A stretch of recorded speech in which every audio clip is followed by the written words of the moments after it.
Well, welcome back and Happy New Year and all that sort of stuff. Forgetting when the last time I did a video.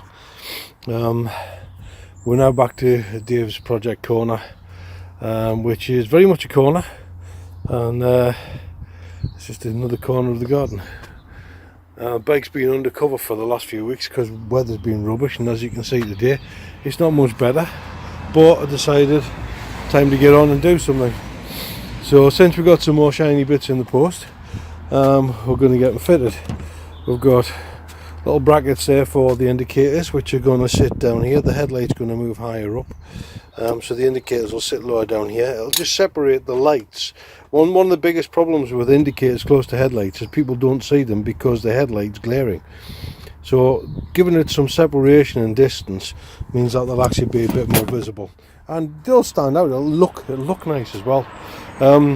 Nice new taco rev counter, speedo, as you see, we've already got there. So they're matched in size and style, even like the colour of the needles. I love that. It cost a little bit more than I wanted to spend, but it was the one that was matching. That one, I'm not entirely sure it is actually functioning. Once I put it on, spun the wheel, there's been no movement on that needle. So still some work to do on there.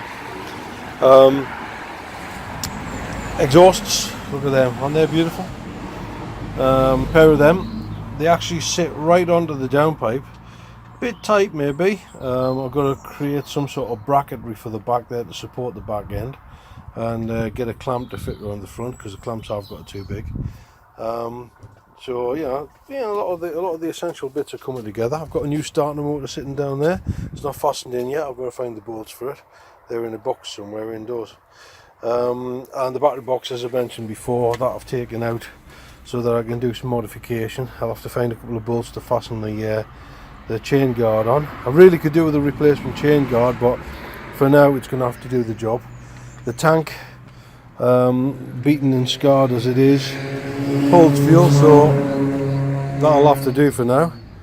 Boy racer going up the hill, or would be. And then I've got to get a few more bits chucked together. The seat and the inner guard are going to be the last things, I think. Really got to do some work to try to figure that out. The inner guard, much as I hate to think it, I might have to put the plastic back in temporary, just for now, until I can actually fabricate something. I hate the idea of putting plastic in, I really don't want it. But it might be the only thing I've got. Either that or use the plastic and see if I can fashion something replicating that style to fit in there. But we'll have to wait and see. I don't know what we're going to get done there. And then a new number plate for the back, because the one that I've got is far too big. And I've got the filters now for the carb, so I'll get them fitted once I've tidied all this wiring up. Because once our battery box is in, I can pull all the wiring around where it needs to be, tidy it all up and refit it and everything, and hopefully get it invisible, so that it doesn't show so much. And then there's a pair of side panels to make up, which non-essential. They can be prettied afterwards. I can at least get the bike running and functioning before then, and yeah, we could have a bit of a result soon. So before the snow kicks in again, it keeps threatening to try and do it. I've got to nip off and get a few bolts, and then come back and see what we can get done.